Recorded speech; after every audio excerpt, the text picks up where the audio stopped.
Hi guys, അസ്സലാമു അലൈക്കും. Welcome back to my channel. അപ്പോൾ എന്തൊക്കെയുണ്ട് വിശേഷം? എല്ലാവർക്കും സുഖമാണെന്ന് കരുതുന്നു. അൽഹംദുലില്ലാ ഞങ്ങളും ഇവിടെ സുഖമായിട്ടിരിക്കുകയാണ് കേട്ടോ. അപ്പോൾ ഇന്ന് ഞാൻ ഒരു എന്താ പറയുക കിച്ചൺ മേക്ക് ഓവർ വീഡിയോ ആയിട്ടാണ് വന്നിട്ടുള്ളത് കേട്ടോ. അപ്പോൾ നോമ്പിന് മുൻപ് ഞാൻ ചെയ്തിട്ടുണ്ടായിരുന്ന ഒരു റീഅറേഞ്ച്മെൻ്റ് ആണ്. പക്ഷേ എനിക്ക് ഇന്നാണ് കേട്ടോ വീഡിയോ ഇടാനായിട്ട് സമയം കിട്ടിയിട്ടുണ്ടായിരുന്നത്. അപ്പോൾ നിങ്ങൾ ഷോർട്സ് കണ്ടിട്ടുണ്ടാവും. അപ്പോൾ നമുക്ക് എന്തായാലും വീഡിയോയിലേക്ക് പോവാം. അപ്പോൾ ഇങ്ങനെയായിരുന്നു കേട്ടോ എൻ്റെ കിച്ചൺ നേരത്തെ ഉണ്ടായിരുന്നത്. ഒരു റെഡ് കളർ ഗ്രാനൈറ്റ് ആയിരുന്നു. അപ്പോൾ ഞാൻ കുറേ നാളായിട്ട് വിചാരിക്കുന്നതാണ് ഇതിൻ്റെ കളറൊക്കെ ഒന്ന് മാറ്റിയിട്ട് ഒന്ന് വേറെ ചെയ്ത് നോക്കാമെന്ന്. നമുക്കറിയില്ല എത്രത്തോളം നമ്മൾ ഇപ്പം ഒട്ടിക്കാൻ പോകുന്ന സ്റ്റിക്കർ നിൽക്കും എന്ന് നമുക്കറിയില്ല. എന്നാലും ജസ്റ്റ് ഒന്ന് ട്രൈ ചെയ്യാമെന്ന് ഒത്തിരി നാളായിട്ടോ ഞാൻ വിചാരിക്കുന്നു. അപ്പോൾ ഞാൻ ഇതൊക്കെ ഒന്ന് മാറ്റിയിട്ട് ഫുള്ള് ഒന്ന് റീഅറേഞ്ച് ചെയ്യാൻ പോവാണ്. അപ്പോൾ ആദ്യം തന്നെ ഞാൻ കിച്ചണിലെ കംപ്ലീറ്റ് സാധനങ്ങളും മാറ്റിയിട്ട് കൗണ്ടർ ടോപ്പ് ഒന്ന് ക്ലീൻ ആക്കി എടുക്കുകയാണ് കേട്ടോ. അപ്പോൾ ഒരു ലിക്വിഡ് വെച്ചിട്ട് നന്നായിട്ട് അതൊന്ന് ക്ലീൻ ആക്കി എടുക്കുന്നുണ്ട്. എന്നിട്ട് ഇതൊന്ന് ഡ്രൈ ആയതിനു ശേഷമാണ് ഞാൻ വാൾപേപ്പർ ഒട്ടിക്കുന്നത് കേട്ടോ. അപ്പോൾ ഈ ഒരു വാൾപേപ്പർ ഞാൻ ഷീനിൽ നിന്ന് മേടിച്ചതാണ്. അപ്പം ഭയങ്കര ക്വാളിറ്റി എന്നൊന്നും പറയാനില്ല, പക്ഷേ കുഴപ്പമില്ല, അത്യാവശ്യം നമുക്ക് യൂസ് ചെയ്യാൻ പറ്റുന്നതാണ് കേട്ടോ. അപ്പോൾ ഇതിൻ്റെ റിവ്യൂ ഞാൻ പിന്നീട് പറയാം. ഞാനിപ്പോൾ ജസ്റ്റ് ഒട്ടിച്ച് യൂസ് ചെയ്ത് തുടങ്ങിയിട്ടേ ഉള്ളൂ. അപ്പോൾ അതാ ഞാനൊരു സ്കെയിലും പെൻസിലൊക്കെ എടുത്തിട്ട് ഒന്ന് മെഷർ ചെയ്തിട്ടൊക്കെയാണ് കേട്ടോ കട്ട് ചെയ്തെടുക്കുന്നത്. ആൻഡ് ഇത് നല്ല പണിയാണ് കേട്ടോ ഈ വാൾപേപ്പർ ഒട്ടിക്കൽ. പിന്നെ എനിക്കാണെങ്കിൽ കുറച്ച് സ്പീഡ് കൂടുതലാണ്. അപ്പോൾ നമ്മൾ ഒട്ടിക്കുമ്പോൾ ആ ഒരു ധൃതിക്ക് ഒട്ടിക്കുമ്പം ഇടയ്ക്ക് മിസ്റ്റേക്സ് ഒക്കെ വരുന്നുണ്ട് കേട്ടോ.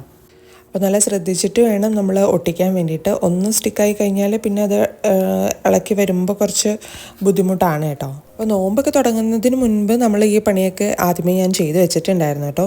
കാരണം നോമ്പിൽ ഇതൊന്നും നടക്കില്ല. പിന്നെ മാത്രമല്ല മോക്ക് എക്സാമാണ് കേട്ടോ. അപ്പോൾ ആനുവൽ എക്സാംസ് നടന്നുകൊണ്ടിരിക്കുകയാണ്. അപ്പോൾ നോമ്പും കൂടെ ആയതുകൊണ്ട് നമുക്ക് നല്ല ബുദ്ധിമുട്ടാണ്.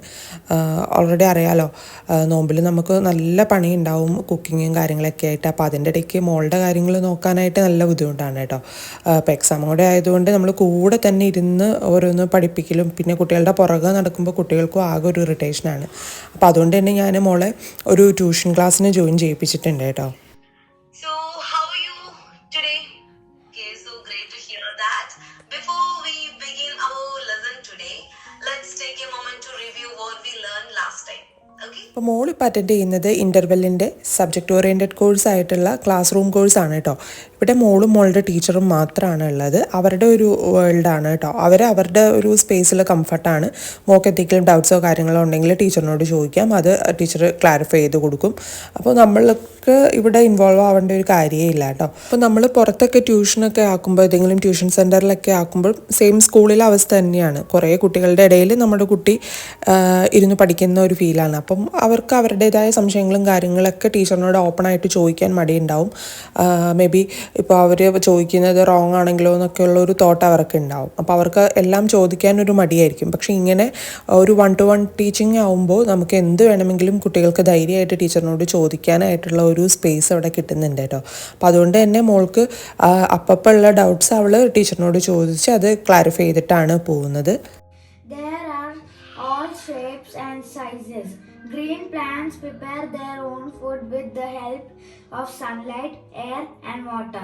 ഇപ്പോൾ മോൾക്ക് ആനുവൽ എക്സാംസ് നടന്നുകൊണ്ടിരിക്കുകയാണ് കേട്ടോ. അപ്പോൾ ഇത് കഴിഞ്ഞിട്ട് പിന്നെ അടുത്ത അക്കാഡമിക് ഇയർ സ്റ്റാർട്ട് ചെയ്യുന്നതിന് മുൻപായിട്ട് ഇവർ ഒരു എക്സാം കണ്ടക്ട് ചെയ്യുന്നുണ്ട്. അപ്പോൾ അതിൽ കുട്ടികൾക്ക് എന്തെങ്കിലും പോരായ്മകളൊക്കെ ഉണ്ടെന്നുണ്ടെങ്കിൽ, ഇപ്പോൾ കഴിഞ്ഞ ക്ലാസ്സിൽ എന്തെങ്കിലും എന്താ പറയുക ബേസിക് ആയിട്ടുള്ള ഒരു കാര്യങ്ങളൊക്കെ കുട്ടികൾക്ക് കിട്ടിയിട്ടില്ല എന്നുണ്ടെങ്കിൽ അവരൊരു ഫൗണ്ടേഷൻ കോഴ്സ് പോലെ അതും കൊടുക്കുന്നുണ്ട്. അപ്പോൾ നമുക്ക് അടുത്ത അക്കാഡമിക് ഇയറിലേക്ക് ഒരു കോർ ഫൗണ്ടേഷൻ നമുക്ക് അവിടെ ബിൽഡ് ചെയ്യാൻ പറ്റും കേട്ടോ.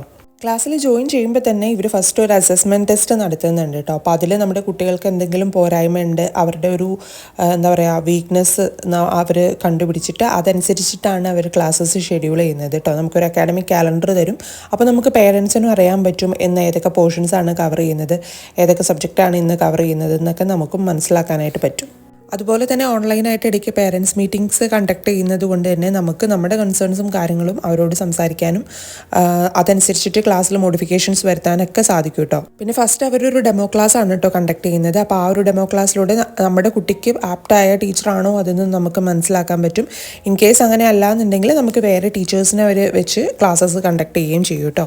ഇൻ്റർവെല്ലിൻ്റെ ക്ലാസ്സസ് എല്ലാം കസ്റ്റമൈസ്ഡ് ആണ്. അതുപോലെ തന്നെ കൺവീനിയൻറ്റ് ടൈമിൽ നമ്മുടെ കുട്ടിക്ക് ഏതാണോ കൺവീനിയൻറ്റ് ടൈം ആ ഒരു ടൈമിലാണ് കേട്ടോ അവർ ക്ലാസ്സസ് എടുത്ത് തരുന്നത്.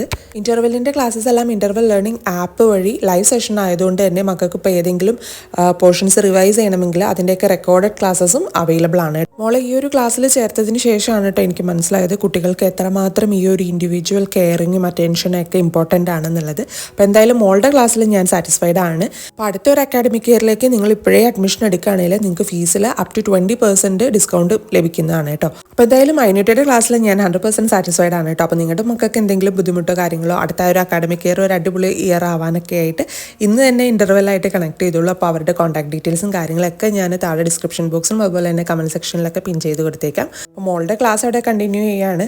അപ്പോൾ ഞാൻ ഇടയ്ക്ക് വീഡിയോ എടുക്കാൻ പോയതാണ് കേട്ടോ. അപ്പോൾ നമുക്കിനി ബാക്കി നമ്മുടെ പണിയിലേക്ക് കിടക്കാം. കിച്ചൺ റാക്ക് ഞാൻ ടെമു എന്ന് പറഞ്ഞ് മേടിച്ചിട്ടുണ്ടായിരുന്നു കേട്ടോ. ആ ഒരു സ്റ്റാൻഡാണിത്. ഇത് ടെമു എന്ന് വന്നതാണ് കേട്ടോ. അപ്പോൾ ഞാൻ ഇന്നാണ് പൊട്ടിച്ച് നോക്കിയിട്ടുണ്ടായിരുന്നത്. കുറച്ച് ദിവസമായി വന്നിട്ട്. ആക്ച്വലി ഞാൻ നാട്ടിൽ ഇടയ്ക്ക് പോയിട്ടുണ്ടായിരുന്നു. അപ്പോൾ അതിന് മുൻപ് വന്നതാണ് കേട്ടോ.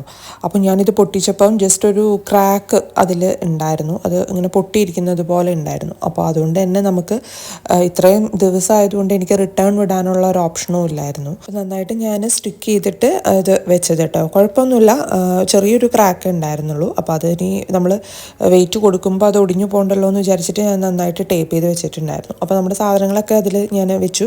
ജസ്റ്റ് ടീയും ഷുഗറും വെക്കാൻ വേണ്ടിയിട്ടാണ് ഞാൻ ഈ ഒരു സ്റ്റാൻഡ് മേടിച്ചിട്ടുണ്ടായിരുന്നത് കേട്ടോ. പിന്നെ ഈ ഒരു ഓയിൽ ഡിസ്പെൻസറും ടെമൂന്ന് തന്നെയാണ് കേട്ടോ പർച്ചേസ് ചെയ്തിട്ടുള്ളത്. അപ്പോൾ അതിൽ ഞാനിപ്പോൾ ഒലീവ് ഓയിലാണ് നിറച്ച് വെക്കുന്നത്. കാരണം ചെറിയ ബോട്ടിലല്ലേ, നമുക്ക് സൺഫ്ലവർ ഓയിലൊക്കെ ആണെങ്കിലും കുറച്ചധികം വേണമല്ലോ. അപ്പോൾ ഇതിൽ ഞാനിപ്പോൾ ഒലീവ് ഓയിലാണ് വെച്ചിട്ടുള്ളത്. പിന്നെ ഇത് ഞാൻ പണ്ട് സഫാരിയിൽ നിന്ന് ഓണത്തിൻ്റെ സമയത്ത് മേടിച്ചിട്ടുള്ള ഒരു ജാറാണ് കേട്ടോ. അപ്പോൾ അതിൽ ഇങ്ങനെ കണ്ടപ്പോൾ എനിക്ക് ഇഷ്ടമായി, ചെറിയൊരു ഭരണി പോലെ. അപ്പോൾ അതിൽ നെയ്യ് 6 kg ആണ് ഞാൻ ഒഴിച്ചു വെച്ചിട്ടുള്ളത്. അപ്പോൾ ഇതൊക്കെ നമുക്ക് ഇങ്ങനെ കാണാനൊരു ഭംഗി ഉണ്ടാവും. പിന്നെ ഇതൊക്കെ ഞാൻ കുറേയൊക്കെ നാട്ടിൽ നിന്ന് മേടിച്ചിട്ടുള്ളതാണ് കേട്ടോ. ഈ ടീ ഷുഗർ കണ്ടെയ്നറൊക്കെ മീഷോയിൽ നിന്ന് മേടിച്ചാണ്, ഞാൻ വരുമ്പം കൊണ്ടുവന്നതാണ്. അപ്പോൾ ഇവിടെ നല്ലതൊക്കെ കിട്ടും കേട്ടോ, ഇല്ലയെന്നല്ല. അപ്പോൾ കുറച്ചും കൂടെ റേറ്റ് കുറച്ച് നമുക്ക് മേടിക്കണമെങ്കിൽ മീഷോയിൽ നിന്നൊക്കെ മേടിച്ചിട്ട് ആരെങ്കിലും വരുമ്പോൾ കൊണ്ടുവരും, അല്ലെങ്കിൽ നമ്മൾ വരുമ്പോൾ കൊണ്ടുവരികയാണ് ചെയ്യാറ്. അതുപോലെ തന്നെ ഈ സ്പൈസ് ബോക്സ് ഒക്കെ ആണെങ്കിലും ഞാൻ മീഷോയിൽ നിന്നാണ് കേട്ടോ മേടിച്ചത്. ഇവിടെ ഞാൻ ഇങ്ങനത്തെ ഒരു സംഭവം കണ്ടിട്ടില്ല. എവിടെയും ഉണ്ടാവുമായിരിക്കും, ഞാൻ എൻ്റെ ശ്രദ്ധയിൽ പെട്ടിട്ടില്ല കേട്ടോ. അപ്പോൾ ഇതിലിപ്പോൾ നമ്മൾ അത്യാവശ്യം വേണ്ടുന്ന സ്പൈസസ് ഒക്കെ ഫില്ല് ചെയ്തിട്ട് അങ്ങനെ എടുത്ത് വയ്ക്കുകയാണ്. ഞാൻ ചില വീഡിയോസിലൊക്കെ കണ്ടിട്ടുണ്ട് ഇതിൽ മുളക് പൊടി മല്ലിപ്പൊടിയൊക്കെ ഇട്ട് വയ്ക്കുന്നത്. എനിക്ക് അതിനോട് വലിയ താല്പര്യമില്ല, കാരണം അതൊക്കെ നമ്മൾ എപ്പോഴും എടുക്കുന്നതാണല്ലോ. അപ്പോൾ നമുക്ക് എപ്പോഴും ഇങ്ങനെ അത് എടുത്ത് ഇങ്ങനെ മെസ്സി ആക്കണ്ടല്ലോ വിചാരിച്ചിട്ട് ഞാൻ അത്യാവശ്യം വേണ്ടുന്ന സ്പൈസസ് മാത്രമാണ് കേട്ടോ അതിലിട്ടിട്ടുള്ളൂ. പിന്നെ ഇത് വന്നിട്ട് ഞാൻ അൻസാർ ഗാലറിയിൽ നിന്ന് മേടിച്ചിട്ടുണ്ട്. മുമ്പ് ഞാൻ വീഡിയോസിലൊക്കെ പറഞ്ഞിട്ടുണ്ട്. സവാളയും വെളുത്തുള്ളിയൊക്കെ ഞാൻ അതിലാണ് കേട്ടോ ഇട്ട് വെക്കാറ്. അതിൻ്റെ മുകളിൽ നൈഫൊക്കെ വെക്കുന്ന ഒരു സ്റ്റാൻഡും വെച്ചിട്ടുണ്ട്. പിന്നെ ഇത് ഐക്കയിൽ നിന്ന് മേടിച്ചിട്ടുള്ളതാണ് ഈ ഒരു ഡബിൾ സ്റ്റാൻഡ്. അപ്പോൾ അതിൽ മേളിലായിട്ട് ഇങ്ങനെ ഓയിലും കാര്യങ്ങളൊക്കെ വെച്ചിട്ട് അതിന് താഴെയായിട്ടാണ് ഞാൻ സ്പൈസ് ബോക്സ് വെച്ചിട്ടുള്ളത് കേട്ടോ. അപ്പോൾ എൻ്റെ കൗണ്ടർ ടോപ്പ് എനിക്ക് ഇത്രയേ ഉള്ളൂ. ഈ ഒരു എൽ ഷേപ്പിൽ കാണുന്നതേ ഉള്ളൂ എനിക്ക് കൗണ്ടർ ടോപ്പ്, വേറെ പ്രത്യേകിച്ചില്ല. അപ്പോൾ എനിക്ക് ആകെ ഇതേ ഉള്ളൂ. പിന്നെ സിങ്കാണുള്ളത്. അപ്പോൾ അതിലെനിക്ക് അത്യാവശ്യം സാധനങ്ങൾ എൻ്റെ കൗണ്ടർ ടോപ്പിൽ എനിക്ക് വെക്കുകയും വേണം. കാരണം നമ്മൾ എപ്പോഴും എടുക്കുന്ന കാര്യങ്ങളൊക്കെ കൗണ്ടർ ടോപ്പിൽ നമുക്ക് വെച്ചേ പറ്റുള്ളൂ. അപ്പോൾ ഞാൻ ഷോർട്സ് ഇട്ടപ്പോൾ 1-2 പേര് കമൻറ്റ് ചെയ്തിട്ടുണ്ടായിരുന്നു, കൗണ്ടർ ടോപ്പ് എന്തിനാ ഇങ്ങനെ മെസ്സിയാക്കി ഇടുന്നത്, ഒത്തിരി സാധനങ്ങൾ വെച്ചിട്ട് ഇങ്ങനെ ഫില്ല് ചെയ്ത് വെക്കുന്നത് എന്തിനാന്നൊക്കെ ചോദിച്ചിട്ട്. അപ്പോൾ ആക്ച്വലി ഇതാണ് സംഭവം. എൻ്റെ ചെറിയ കൗണ്ടർ ടോപ്പാണ്. അപ്പോൾ എനിക്ക് എല്ലാം അവിടെ ഇൻക്ലൂഡ് ചെയ്തേ പറ്റുള്ളൂ. പിന്നെ വീഡിയോസൊക്കെ എടുക്കുന്നത് ആയതുകൊണ്ട് ഇങ്ങനെ ബ്ലാങ്ക് ആയിട്ട് കിടക്കുന്നതിലും ഭംഗി കുറച്ചിങ്ങനെ സാധനങ്ങളൊക്കെ അവിടെ ഇവിടെയൊക്കെ ഇരിക്കുന്നതാണ് കേട്ടോ. അപ്പോൾ ഇത്രയേ ഉള്ളൂ എൻ്റെ ആകെയുള്ള കൗണ്ടർ ടോപ്പാണ് കേട്ടോ ഇത്. അപ്പോൾ അത് ഞാൻ അത്യാവശ്യം വേണ്ടുന്ന രീതിയിൽ, എനിക്ക് വേണ്ടുന്ന രീതിയിൽ, ഞാൻ പറഞ്ഞല്ലോ എനിക്ക് വീഡിയോസിലൊക്കെ കാണുമ്പോൾ കുറച്ച് ഭംഗി തോന്നുന്ന രീതിയിലാണ് ഞാൻ സെറ്റ് ചെയ്തിട്ടുള്ളത്. അപ്പോൾ നിങ്ങളുടെ കമൻറ്റ്സ് എന്തായാലും താഴെ അറിയിക്കണം കേട്ടോ. പിന്നെ ഇഫ്താറിൻ്റെ ഒക്കെ വ്ളോഗായിട്ട് എടുക്കണം എന്നൊക്കെ എനിക്ക് ആഗ്രഹമുണ്ട്. പക്ഷേ നമുക്ക് സമയവും അതുപോലെ തന്നെ കുഞ്ഞുള്ളത് കൊണ്ട് നല്ല ബുദ്ധിമുട്ടാണ്. അപ്പോൾ അങ്ങനെ ഞാൻ ഷോർട്സ് ആയിട്ടൊക്കെ ഇടുന്നുണ്ട് കേട്ടോ. അപ്പോൾ എന്തായാലും നിങ്ങൾ കണ്ട് സപ്പോർട്ട് ചെയ്യുക. അപ്പോൾ അടുത്തൊരു വീഡിയോയുമായി കാണാം. അതുവരേക്കും bye. Thanks for watching. Stay tune.